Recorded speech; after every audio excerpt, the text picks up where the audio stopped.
আজকে আপনাদের এমন কিছু দেখাবো যা দেখার পর আপনাদের চোখ ধাঁধিয়ে যাবে। দেখেন, সামান্য একটা কেমিক্যাল দিয়ে আপনি সহজে পুরাতন রং তুলে ফেলতে পারবেন, আর জিনিসটা সহজেই নতুন করে ফেলতে পারবেন। দেখেন, লিকুইডটা দেওয়ার পর পুরাতন রংটা সহজে উঠে গেল। আর এখানে আপনারা দেখতেছেন একটি গাছের গুঁড়ি মাঝখানে ফাটা।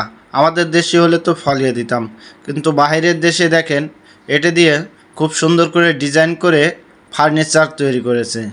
কেমন লাগলো দেখতে? আর এখন দেখতে পাচ্ছেন একটি মশাটি ডিম পাড়তেছে পানির উপরে। ডিম পাড়ার পর সমস্ত ডিমগুলো পানির নিচে চলে যায় এবং এই পানির থেকে কিছুক্ষণের মধ্যে ডিমগুলো ফুটতে শুরু করে। ডিমগুলো ফোটার পর মশাগুলো পানির উপরে চলে আসে এবং শেষ পর্যায়ে খোলস থেকে বেরিয়ে আসে।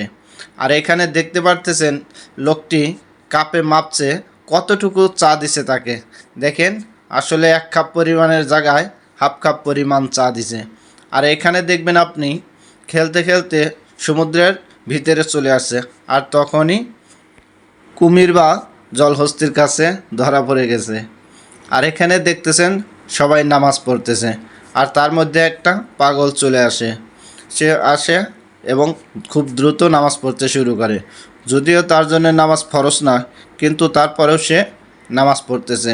আমাদের সবারই উচিত নিয়মিত নামাজ আদায় করা। আর এখন দেখতেছেন লাল পিঁপড়া, কিন্তু সে তাকে নিজেকে বীর পুরুষ মনে করে। দেখেন লাল পিঁপড়াটা কোথায় দিল, তারপরে খেলা শুরু হয়ে গেল।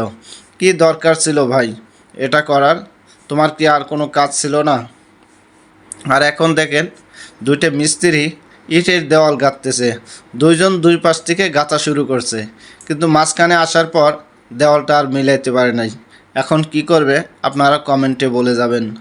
আর এখানে দেখেন টাইলসের নিচে যদি ফাঁকা থাকে বা পুটিং যদি ঠিকমতো না হয়, দেখেন ফাঁকাগুলো কিভাবে পূরণ করবেন। একটি বোতল নেবেন, বোতলের এখান থেকে ছেড়ে দিবেন আর ঠস ঠস শব্দ করবেন, দেখবেন টাইলসের নিচের ফাঁকাটা সম্পূর্ণ ভরে যাবে। আর এখানে দেখেন তালায় যদি চাবি ভেঙে যায়, চাবিটা কিভাবে বের করবেন, আপনারা এই টেকনিকটা শিখে রাখতে পারবেন। আর এখানে দেখেন বাঙালির কাজ কি, ধান ক্ষেতের মধ্যে ফ্যানের মধ্যে খটখট আওয়াজ করতেছে, যাতে কোনোভাবেই কোনো পাখি বসে থাকতে না পারে। আর এখানে দেখেন একটা বাড়িওয়ালা কতটুক ভালোবাসলে এই কাজটি করতে পারে। একটি খেজুর গাছের জন্য তার সম্পূর্ণ বাড়ির নকশাটাই চেঞ্জ করে দিয়েছে। আর এখানে দেখতেছেন নদীর মধ্যে থেকে সমানে বাঁশ উঠে আসছে। যদিও এটা এডিট করা, কিন্তু ভিডিওটা দেখে অনেক বাস্তবমুখী মনে হচ্ছে। আপনারা কি বলেন? ভিডিওটা দেখতে কিন্তু অনেক সুন্দর হয়েছে।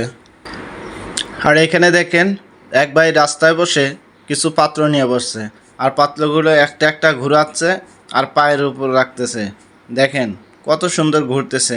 আর হাতে একটি লাঠি রাখছে, যার 3টে কোণা আছে, কিন্তু প্রত্যেকটার মাথায় আবার বাটিগুলো বসিয়ে দিচ্ছে। দেখেন 5টা বাটি অলরেডি বসানো শেষ, এখনও হাতে 2টে বাটি আছে। দেখেন 2 পায়ে 2টা ঘুরতেছে, মুখের মধ্যে একটা লাঠি নিয়েছে, সেখানে 3টে ঘুরতেছে, আবার 2 হাতে 2টা ঘোরাচ্ছে। প্রতিভা থাকলে আপনি সফল হবেন, এটাই বাস্তব। আর এখানে দেখেন আরেক ভাই খাট দিয়ে গাড়ি বানাইছে। আপনিও এরকম ইউনিক জিনিস বানাইতে পারেন। দেখেন খাট দিয়ে গাড়ি বানানোর পর রাস্তায় নেমে পড়ছে, আর তার চতুর্পাশে ক্যামেরাম্যান রেডি হয়ে আছে। তো আপনারাও এরকম জিনিস বানাইতে পারেন, অনলাইনে সফলতা আনতে পারেন। ভিডিওটা শেয়ার করে দিবেন, সবাইকে দেখার সুযোগ করে দিবেন।